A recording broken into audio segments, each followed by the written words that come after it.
Professor Peterson. Oh. Hi, Barry. Hi. So good to see you up there. You too. I teach students. I teach trans students, and I'm asked often to call people singularly they. It started probably about 4 years ago. It struck me as very odd. I'm 52. And some of them, you can tell that it's coming from a very deep place, and that's how they feel, and they deeply need to be called they. Some of them, my horse sense says that they're kind of enjoying giving me a certain shock, and that there's a certain theatrical aspect. It's my horse sense that there's a certain épate le bourgeois aspect to it.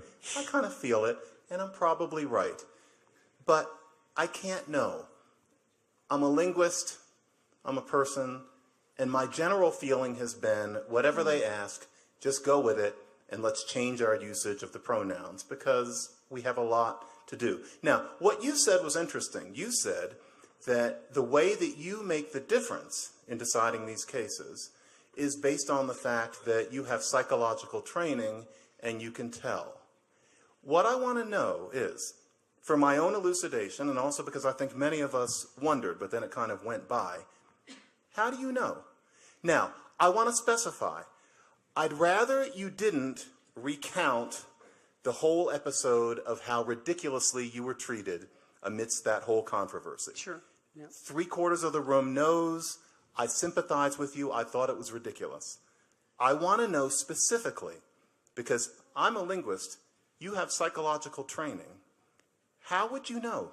Well, and if you hear, I'm almost done. Oh, yeah, no If you problem. hear a tiny bit of skepticism in my voice, you're correct. However, I am open to being convinced. Based on your training, which is immense, how would you know which students to discount as opposed to which ones to go along with? Okay, well, first of all, I wouldn't know, right, which is partly why your skepticism is justified. But I have to be responsible for what I say based on my willingness to take responsibility for my judgment. So I would be willing to do that, despite the fact that I might be wrong. But having said that, in any reasonable situation, I would err on the side of addressing the person in the manner that they requested to be addressed. But that's not the issue for me. The issue is now I'm compelled by law to do so. It's like, no, not doing it, not now, because it's compelled by law. So that's the end of the game as far as I'm concerned. So, because there is no excuse for compelling it by law. That's my position, and I think there's all sorts of reasons for that. I don't think it was an isolated legislative move. I think it's part and parcel of a whole sequence of legislative moves that have been made and that continue to be made in Canada. I think it's an attempt by a certain radical ideological, a certain radical ideology to gain the linguistic upper hand, which I think is a terrible thing to do, to allow. So I had lots of reasons for rejecting the legislation. But it had nothing to do with it. About how your psychological training would make the difference.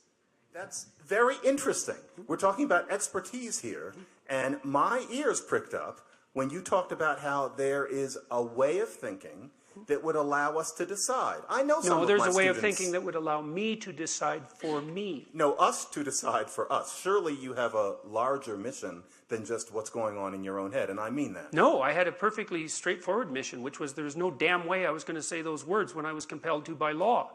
But that you was didn't my wanna- mission. You weren't trying to model for the rest of us a way of thinking. It was really only about you? No, well, it was about me and the law.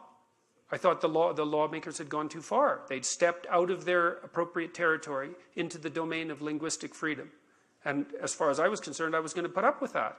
And so if people were happy about that and wanted to follow the example, that was fine with them. But for me, it was something, and that was the statement. I'm not doing this. And then if people can draw their own conclusions from that, maybe they want to do it. I mean, and I've spoken with no shortage of trans people, and my proclivity has been without exception so far to address them in the manner that seems most socially appropriate under the circumstances. Now, you asked a specific question, which was, do I have special expertise that I might share with other people? You're doing Martin Luther, and I think that these issues are a little subtler than those. And so well, I'm what just makes waiting. what makes you think that you're doing the kids that are grandstanding any favors by going along with their Because manipulation? I can't decide which ones those are. Well, I just have my gut instincts, and that's not good enough. Look, fair enough, but you have a type 1 and type 2 error problem. So one error is that you don't call students what they deserve to be called. That's one error. And the other error is that you call students what they want to be called even though they don't deserve it. And so what you're trying to do optimally is to minimize both those errors. And to do that, you have to take a middle route. Now, what you've decided to do, and I'm not criticizing it, is you've decided to allow for the possibility 100% of one of those errors because you think it's a less significant error. And, you know, you might be right. But it's not like you're acting in an error-free manner. You've just decided to minimize one form of error at the expense of the other. Because I would say you're allowing, what would you call it, attention-seeking and somewhat narcissistic undergraduates to gain the upper hand over you in your class. Now, believe me, it's not a criticism. It's not a criticism. I understand why you're doing it. Isn't John just erring on the side of generosity and compassion? I have one more thing to say, because Sure. I'm not going to take up any more space. Okay. Are you saying that psychological theory has nothing to teach us about this? Because you're talking around my question. You're gorgeously articulate. You're smarter than me. Does psychology have anything to teach us or not? Yes or no? This question. I don't think that it has anything to teach. I don't think it has anything to offer that I could teach you without. Let me think. So it's just too complicated? No, it's not. No, it's not that. Well, it is that in part because it's not easy to articulate out the principles, the unerring principles by which you would make such a categorical judgment, right? Because those are very situation-specific problems, you know, and it's part of the problem of how to make a generic moral truth apply to a very individualistic situation. And the problem in the sorts of situations that you're describing is generally the devil's in the details, right? You have all these students, the ones that you just laid out, they vary in their attitude towards their self-professed gender from the ones who are grandstanding to some degree, let's say, to the ones that are very serious. And you have to make a judgment in the moment that is dependent on the variables that present themselves in a very complex way in that situation.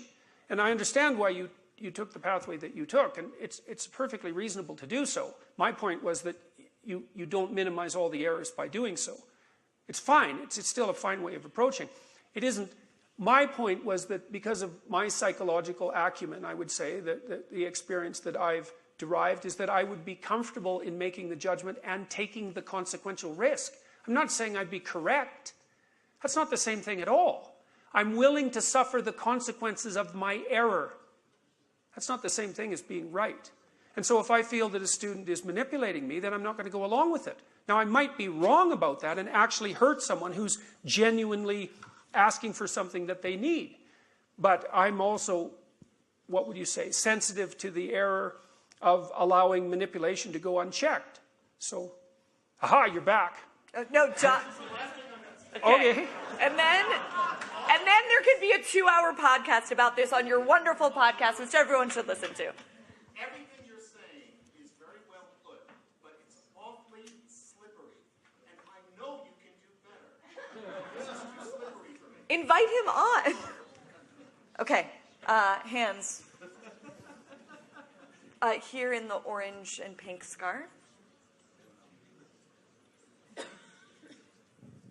Thank you, Barry. And thank you both for this really interesting conversation, which is not like most of the conversations we've had here at the Ideas Festival. This is my first one, so I have no idea. Great. So, Dr. Peterson, there are a million questions that I'd like to ask you. I'm only going to ask one. Obviously, I'm a psychologist. I'm a social psychologist with a clinical background. And the thing that I think I'd like to most hear about right now at this moment is the very noisy, small percentage of people who oppose you. Have you thought about something they might be right about, that that they might actually have a point about that you hadn't thought of, but you've started to think they might actually have a point? Great question. I don't know if I've started to think about the point that they have that I didn't think about before. I mean, people have been characterizing me as right-wing. It's like, I'm not right-wing, so the characterization isn't very helpful. And one of the things I do all the time in my public lectures is make a case for the utility of the left.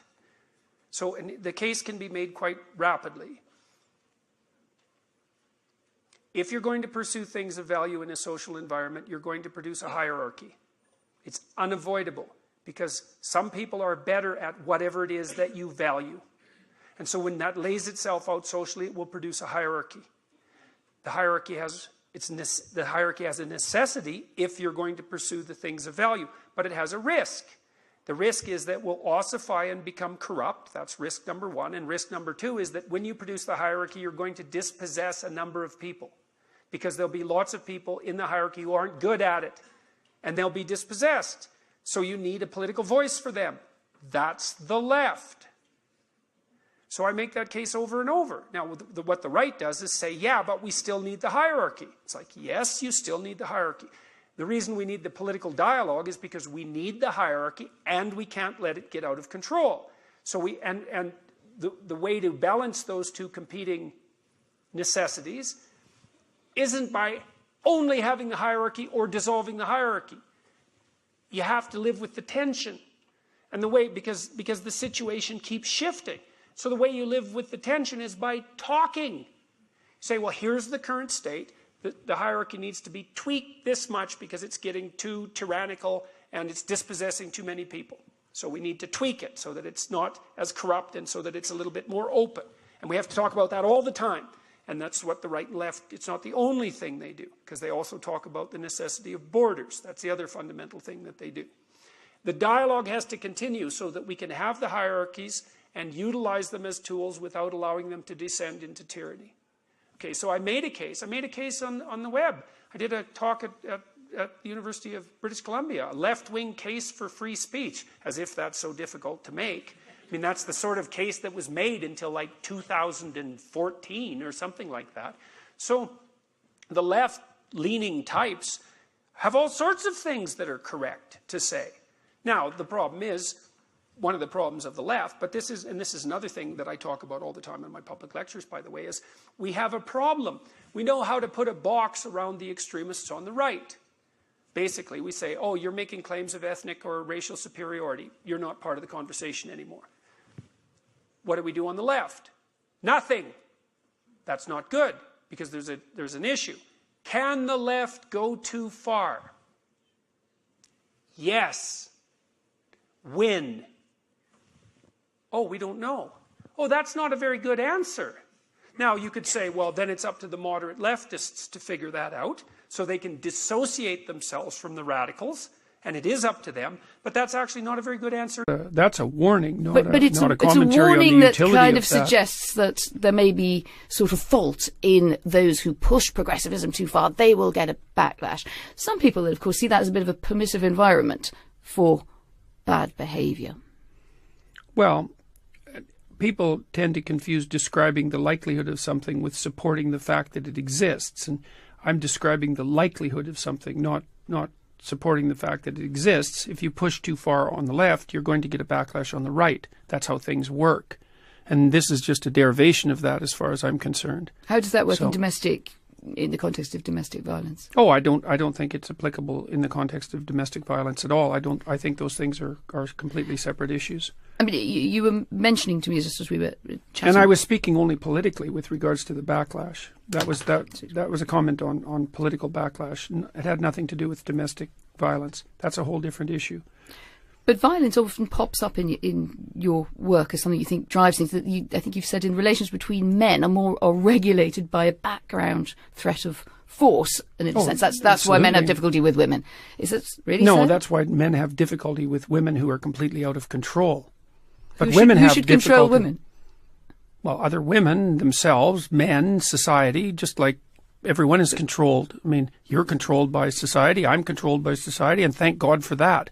I mean, funny. I mean, you described yourself as a liberal earlier, and I think a liberal doesn't think that a society controls women or men. Well, let's say regulates. I'm a psychologist as well. But what is an out-of-control woman? What is this creature? How do we know when we met one? Well, I'm sure that you've met women in your life that acted towards you in a bullying and detestable manner. It's very difficult for women to cope with that because they don't have any real recourse. And female bullying can be unbelievably vicious, and usually that takes the shape of reputation destruction, innuendo, and gossip. It's well documented. It's very difficult to defend. No, men do it too, but men no. But sorry, the patterns, disproportionately women, in your view, or not? Sorry. Yes, disproportionately women. That's what the data indicate. I mean, if Where men is are the data on innuendo and gossip? Well, it's among antisocial behavior among adolescents. It's a well-documented field. So, because people look at aggressive and antisocial behavior in women and in men, and in women it tends to take the expression of innuendo, gossip, and reputation destruction, and in men it tends to take the form of outright physical aggression. There's a whole literature on that. It's not a surprise to anyone. This has been known for 30 years. I mean, the rates of antisocial... I think the idea of the female gossip probably predates 30 years. Well, it does. By a long time, but that doesn't... doesn't make it gospel, but really, people does it? No, it doesn't. But people have looked at how women express... Look, women have to express aggression somehow unless you're willing to say that they're not aggressive. They tend not to do it physically, not to the degree men do, so they use other channels. And what other channels are there other than physical aggression if you're going to be aggressive?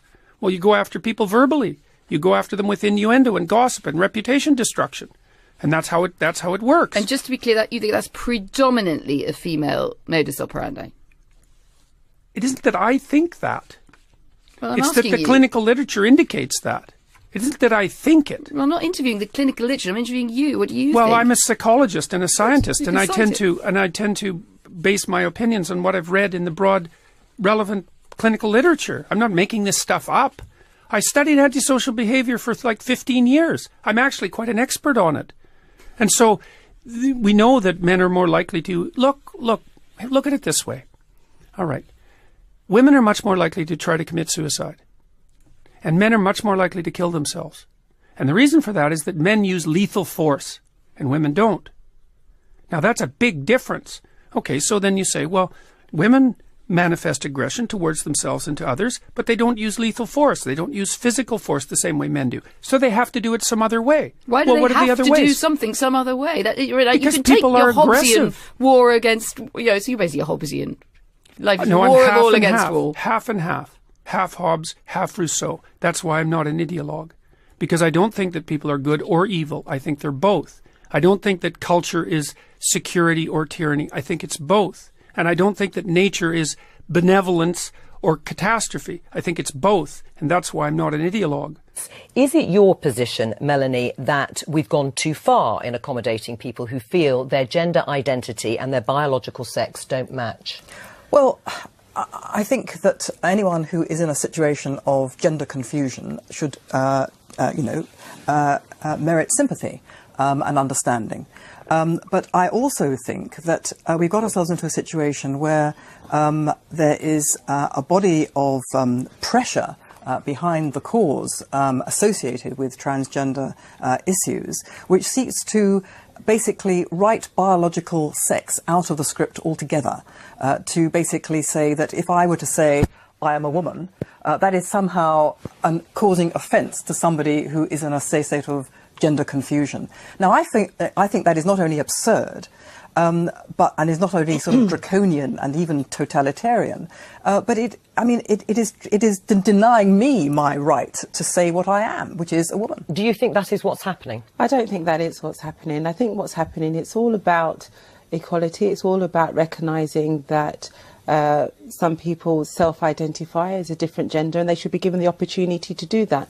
And I think it's the kind of society that we want to live in terms of looking after people's mental health and well-being, and just saying that we need to be mindful of people's circumstances and what they're going through. And I don't think that... I agree with that. I agree with that. I think we should be mindful and we should be compassionate and considerate. Right, so but that's not what's happening. If you look at the proposal for the census, the proposal census that people should not be required to say whether they're male or female, the proposal, the sort of consultation document says that it was thought to be irrelevant, unacceptable and intrusive to be asking about sex. But the crucial point is this: the option of adding a third choice of other, male, female, other, was considered problematic because it was thought to homogenize trans people and differentiate them from the rest of society. Now, so here you have a situation where, in my view, that's what should happen. If the census people, if people are concerned that transgender people don't find a place in the census questionnaire which simply says, are you male or female, fine, have other. But no, you can't have other, because to have other would somehow cause offence. In which case, I cannot say on the census, I can say on the census that I am a woman, but the census overall will no longer be reliable as the principal source of statistical information about men and women in the country. And isn't that can't be right? Is that a problem for planning, for services going forward, if you cannot have reliable figures about who is the male and who is female, and those that identify as neither? Absolutely, but I mean, I'm not quite sure if this is a concrete proposal. And I think it's about terminology. So as I understand it, having read it, I read it that it wasn't about, they were going to change the language of sex to gender. And so it's not that you'd be denied saying whether you're male or female, or either it would be just changing the language from sex to gender, which I agree with. I think it's important that we understand what the makeup of the country, both in terms of male, female, transgender. It's important that we understand. And I also think it's important to kind of note that ensuring that somebody has their equal rights doesn't take away from anybody else's equal rights. So equality is equality, and that's where we should come from as a base of understanding. I mean, clearly, Melanie, as the trans community gets more awareness in the wider community, there are going to be more people, and there are more people now seeking treatment at a relatively young age. Isn't that long overdue? Well, it may well be that there was treatment that such people require that they weren't getting, in which case I'm very glad if they're now getting it. What worries me, however, is that as far as specifically as far as children, for example, are concerned, what is often a passing phase of thinking that you're of the opposite sex, and which passes quite normally, is being medicalised. And these children are having a label hung around their neck, and inappropriate medical intervention is taking place. That's what worries me. That takes away the right of a child just to be a child. Right. Is there too much sort of medical invasive surgery that is being offered or could be offered in future to children who are too young to be certain about whether they want to change gender? I don't think we're anywhere sort of near that point at the moment. I think the Gender Recognition and Equality Act 2010 needs to be updated. I think that it's too simplistic to say that it's just a passing phase.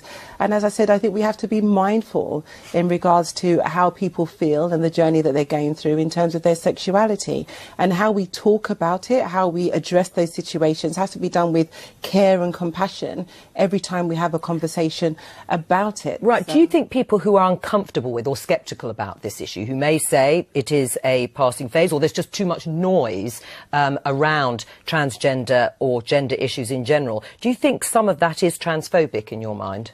I think that every time we get to a point where we're talking about somebody else's equality rights, there's an uproar. When it's about women, there's an uproar. When it's about black people, people of colour, there's an uproar. Now it's about transgender people, there's an uproar. And I really think we just need to take it, as I say, with care and compassion as we talk about these issues, as we talk about the act that's coming before Parliament, and we make sure that everyone feels comfortable talking about where they are in themselves. Right, Melanie?